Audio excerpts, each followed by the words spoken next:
كان في مسابقة بين فريق ياباني وفريق مصري. المسابقة دي في التجديف، فقارب التجديف ده بيبقى قارب كده طويل. القارب ده فيه كام واحد؟ فيه 12 واحد. فكانوا بيعملوا مسابقة ان هم يوصلوا من النقطة A للنقطة B. انطلقت صفارة البداية وانطلق القاربين، قارب الفريق الياباني وقارب الفريق المصري لحد خط النهاية. جت صفارة النهاية لقوا ان الفريق الياباني كسب، فقالوا يعملوا تحليل للماتش ويشوفوا الفريق الياباني كسب ليه. قام الفريق المصري اعترض وطلب ان هو ما يعملش تحليل للماتش وياخد فرصة تاني، فعملوا ريستراكشر في الفريق المصري ولعبوا تاني. وانطلقت صفارة البداية وجت صفارة النهاية ولقوا ان الفريق الياباني كسب مرة تانية بفارق شاسع قوي عن الفريق المصري. فجم يعملوا بقى تحليل للموقف، فلقوا ان الفريق الياباني مكون من 11 لاعب وهيد، ولقوا ان الفريق المصري فيه رئيس مجلس إدارة واثنين رؤساء أقسام وثلاثة مديرين إدارات واثنين مديرين أقسام ومجدف. فقرر الفريق المصري معاقبة المذنب فرفض المجدف. خلصت القصة. فاكرين اللي هي بتاعت الألوان والأشخاص بتاعت البني آدمين اللي أنا قلتها ان في 4 ألوان عندنا؟ اللون البروموتر اللي هو الأصفر، ده أكتر حد موجود في الشركة. تاني حد البلانر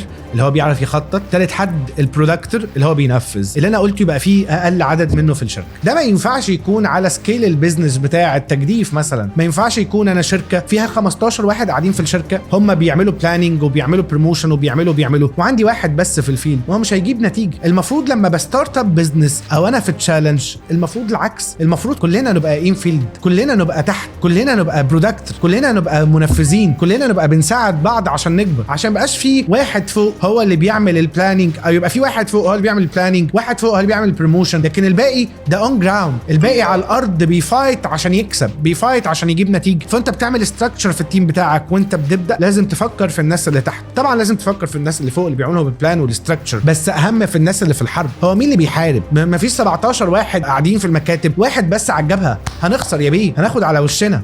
السلام عليكم. لو عجبك الكلام ده اعمل لي كومنتات هطلع لك تاني كل يوم.